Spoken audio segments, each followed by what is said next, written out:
Hi there, Jason from English Raven here. Thanks for joining me. And this is the next in my little series of Open English, open source materials. What we're looking at is the Time Flies sort of unit.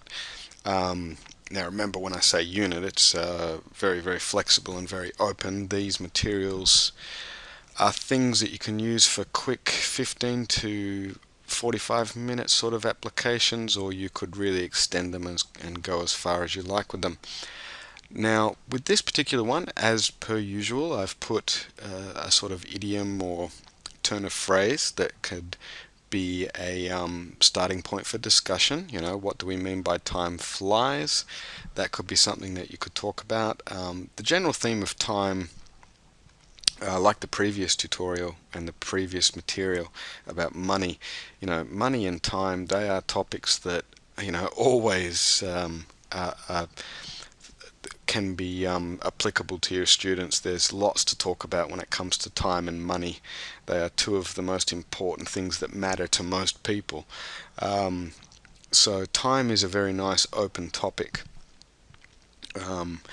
And what you can see in A here, this is the sort of what I call a wizard grid. And I showcased this in the last set of materials on the second page as a kind of, in that case, I showed how you could use it to generate questions along the top here, which the students then asked to a variety of students. And I would probably recommend using it the same way here. And in some ways I'm trying to show you how it's important to mix up your approach and to try things from different directions. In the previous lesson, what I did was showcase how to use this as a follow-up to some language building and some language discussion, and then to use this as more of a communicative technique at the end of the lesson. But I think it's just once they've learned how to do that, once that is reasonably familiar in terms of what you have to do, why not put it at the start of a lesson a little bit later? And that is, we're going to do exactly what we did last time, but now we're going to talk about time. I'd like you to generate 3 questions to ask other people relevant to the idea of time. And again, depending on the level and the group we're teaching, we may need to help them a little bit with that. We may need to brainstorm some potential questions on the whiteboard, which the students can jot down here in this group space. And then they can select the questions that most appeal to them, and they can put them in here. If it's a more advanced group, they may be able to come up with questions fairly easily on their own and write them straight in which case we'll use this space here for the follow-up stuff when we start to share the information that we found out from other students. So that's that application. 3 questions that we ask to the other students in the class, and jot down their information and then report it back to the group. Now, of course, there are other ways you can use this grid. There are hundreds of different ways to use a grid like that if you want to, use a different approach. But I'm going to stick with that just for the moment, because what I would like to show you is the second page, which is the follow-up to that. And you can see it's basically a writing space. Now, this, to be honest with you, is one of the most common applications I use. And I have been using for many years.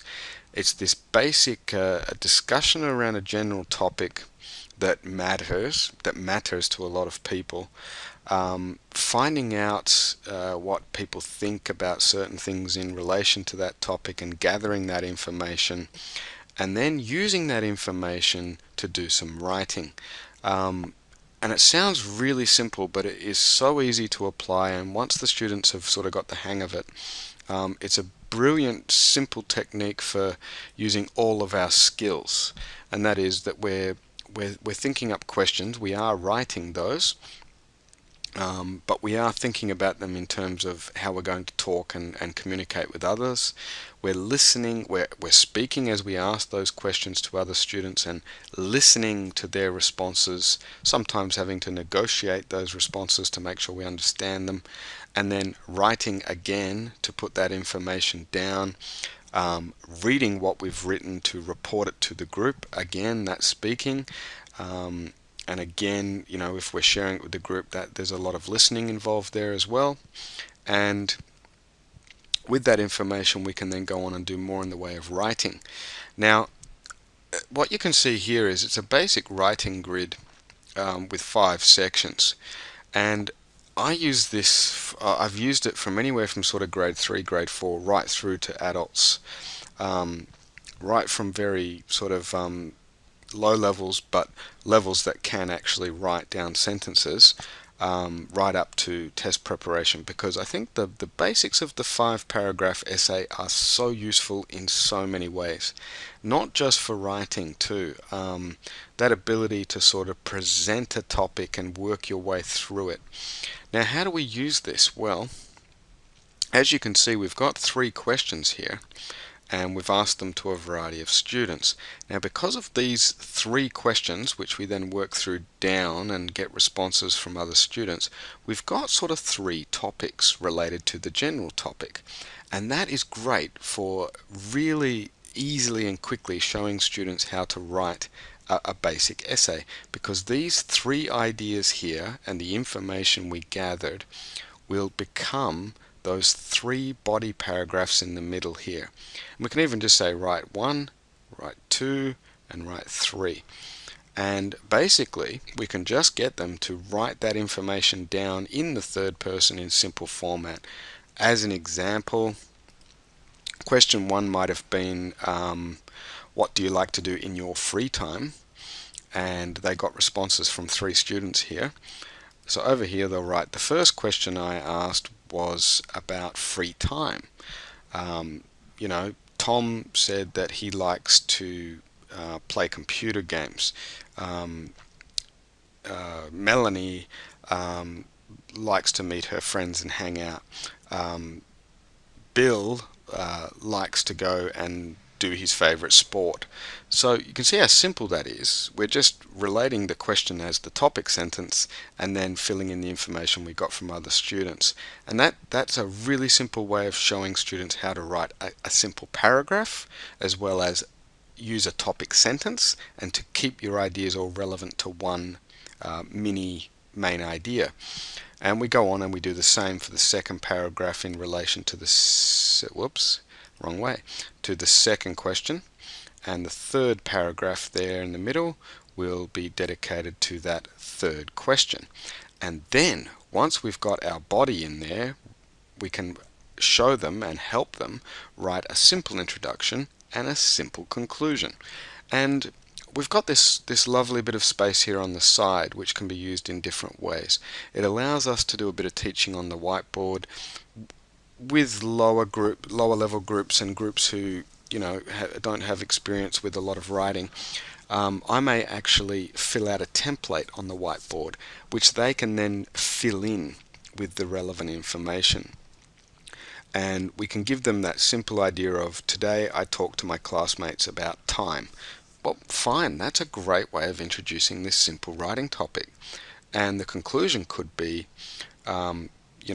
I heard lots of interesting things about time from lots of students in my classroom. It was great. Something like that. It doesn't need to be really elaborate, but once you've got this mastered, and once your students do this kind of thing a couple of times, they get more and more confident with it, and then it's a great platform for expanding into more advanced writing. If we can get that basic idea of 5 paragraphs, an opening paragraph that's very simple, 3 body paragraphs that deal with topics related to a main topic, and then a way just to wrap that up. It's very easy from there to go on and to handle more complex topics and to do more writing, to show them how to use examples, supporting details, that sort of thing. But this is a brilliant, simple way of getting that idea of a 5-paragraph essay. I mean, it's expository in this case. It's like a report. It's not really argumentative or anything like that, but we could go on and teach those skills later and not have to explain the idea of a 5-paragraph essay, because we've already sort of got that nailed. So that's why I use this so often, because it creates a beautiful rhythm. It's involving the student's own content. It involves them interacting with each other a lot at this stage, and then it involves that nice reflective process of actually getting that information down in written format. And the setup of this grid here allows students to see exactly where things need to go. We've got plenty of space to help them, both on the whiteboard as a group in introducing and facilitating the task, but also checking their writing and maybe making some recommendations in the margin here on the right. So it's great for giving them good feedback without having to write over the top of everything they've done here. There's space to do that here. And then I often usually get my students to read this out loud, like to give an oral report to the class, and sometimes to make sure I'm really challenging them. After they've written their report, I get them to do an oral report without looking at it. And that's a great way of reinforcing their memory. They've sort of grappled with a bit of the language and dealt with the language in written format. Now, how can we get that to stretch over into their ability to talk? And this can be a great platform for getting them to do a more extensive bit of speaking and see how much of that language is going across. And after they speak, they can go back to their writing and think, oh yeah, I didn't say that, or I didn't say it like that. So I use this all the time. Not in every single class, but it's probably my most commonly used technique. Now again, as I said, you could use this grid in some other ways. I'll show you some of those other ways in future Open English applications. Remember that in this series I show a variety of different tools that you can slot into this section, and because it's open source, look, you can go into your open source document and you could delete this if you don't want to use it for this particular topic of time.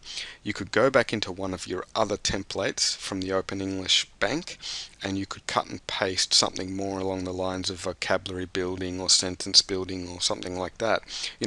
That's what is really great about Open English. You don't need to use just the technique that I've put here for this particular resource. You can mix and match, adapt as you like, and come up with your own approach.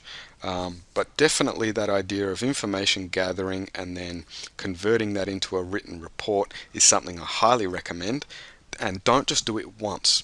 You need to use that technique a few times for it to get quite familiar for the learners, and then watch them fly with it. You will be amazed and they like it. They like the fact that they're using all their skills, that they're very much in the driver's seat in terms of the information.